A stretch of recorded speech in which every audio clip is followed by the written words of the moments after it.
Simple lamang ang pamumuhay ko. Wala akong mga gamit na magagarbo. At walang pang SOP sa mga politiko.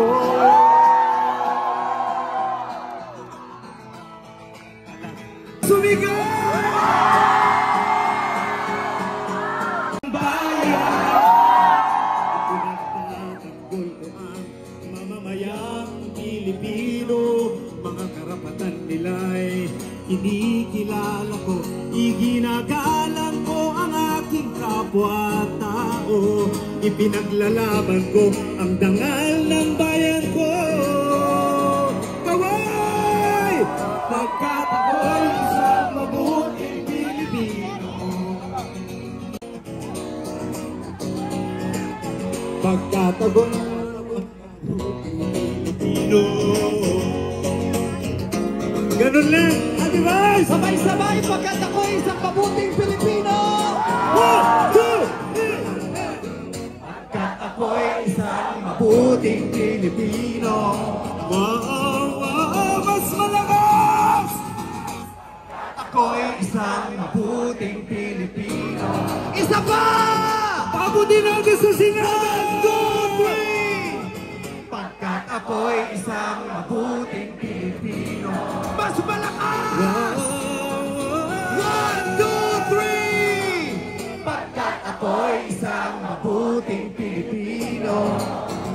Wow, isa na lang! 1, 2, 3!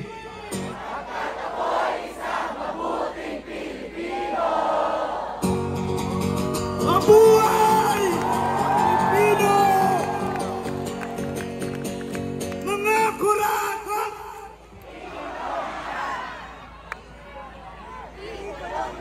Sige po, sa panahon po ito, alam natin. Mga kurakot! Tulong na yan! Mga kurakot! What's up, Batang people?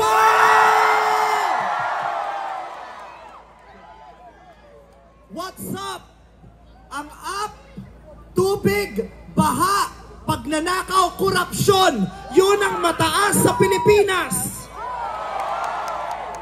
What's down? Ang down, ang babang-baba, yung mga Pilipino. Kaya sa ngalan ng lahat ng mga kapwa ko artistang nasa entablado ngayon, pati na rin yung mga artistang nasa baba at sa iba't ibang lugar na nakikisama sa amin, binabati po namin kayong lahat. Mabuhay kayo, mga kapwa namin Pilipinong nanakawan ng gobyerno. Mabuhay kayo. Yan ang pagbati natin sa isa't isa. At para sa lahat naman ng mga politiko at bahagi na ng gobyerno na nagnakaw sa atin, nagnanakaw sa atin, mga nakatingin habang may nagnanakaw sa atin, mga kasama ng mga nagnanakaw sa atin, mga alam na may nagnanakaw pero hindi nagsasalita, mga kasama ng mga nagnanakaw, mga nagtatago ng magnanakaw, isa lang ang gusto naming sabihin sa inyong lahat. Patawad kay Father pero putang ina ninyo! Kaputa-putahan ng mga putang ina nyo!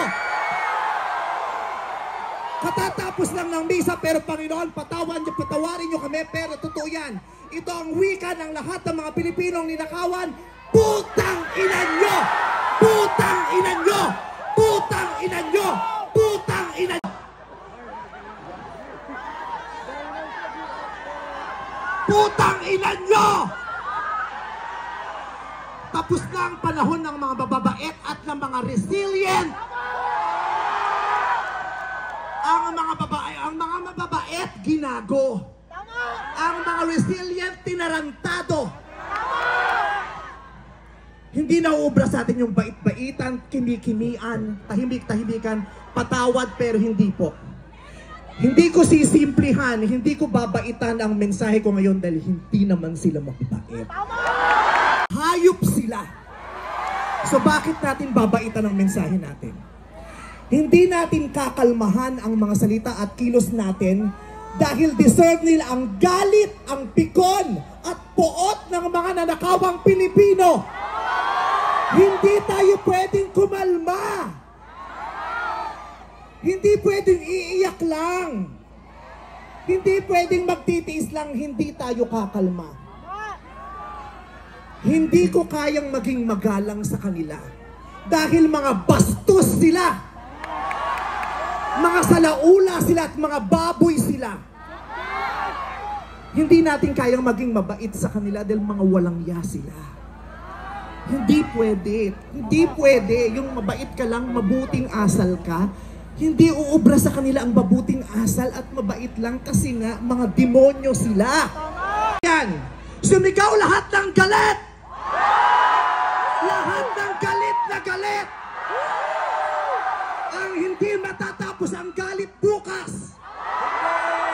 Ang iparirinig ang galit hanggang hindi makulong ang mga putang ina ang magnanakaw. Hindi tayong pwede magalit lang ngayon. Kailangan hanggang bukas, kailangan sa susunod na linggo, kailangan sa susunod na buwan, hanggang umabot ng ilang taon hanggat hindi sila nauubos. Walang mawawala sa atin kasi ubos na tayo.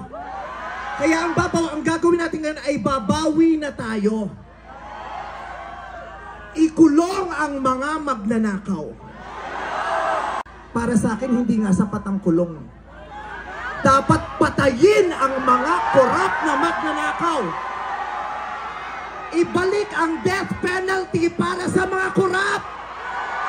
Para patayin ang mga magnanakaw, ikulong pati pamilya nila. Dapat gumawa ang batas ang pamahalaan para ibalik ang death penalty. Pasensya na po, Father. Ay higit pa sa mamamatay tao.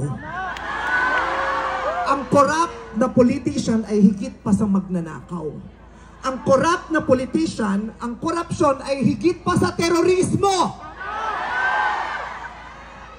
Ang mga terorista, namimili lamang ng lugar at panahon kung kailan aatake.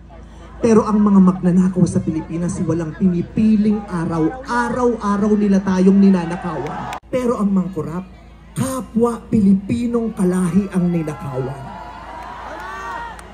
Kaya hindi tayo pwedeng sumuko lang ng ganito.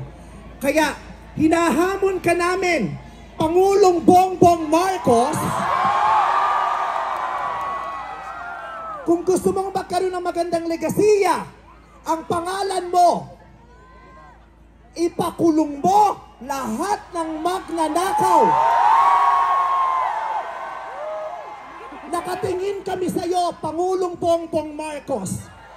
At inaasahan ka namin, hindi dahil sa idol ka namin, kundi dahil sinaswelduhan ka namin at inaasahan namin na tutuparin mo ang inuutos naming mga employer mo. Kami ang nagpapasahod sa inyo. Tapos na ang panahon na natatakot tayo sa gobyerno. Takutin natin ang gobyerno dahil ang kapangyarihan nasa sa atin, wala sa kanila. Nakatingin kami sa inyo. Ipakulong lahat ipakulong.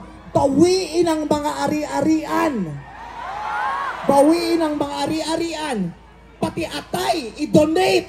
Ibigay ang atay. Pati mata, i-donate. Walang ititira kasi nga, hindi tayo pwedeng maawa dahil mga putang ina nila. Maraming salamat sa inyong lahat. Sasamahan namin kayo hanggang mamaya. Isa pa, putang ina nyo! Sobra na, tama na. Sobra na, tama na. Sobra na, tama na. Na yan sa isang matuwid, no? Matuwid at hindi lang po natatapos dito sa EDSA. Nararamdaman po natin yung galit nila. Galit mo, galit ko, galit nating lahat. Kaya, hello! Government, galit kami. Okay po. Sige po. Kung pwedeng Sige po, umurong uli muna tayo. Again, maraming salamat po sa ating mga artista. Nawa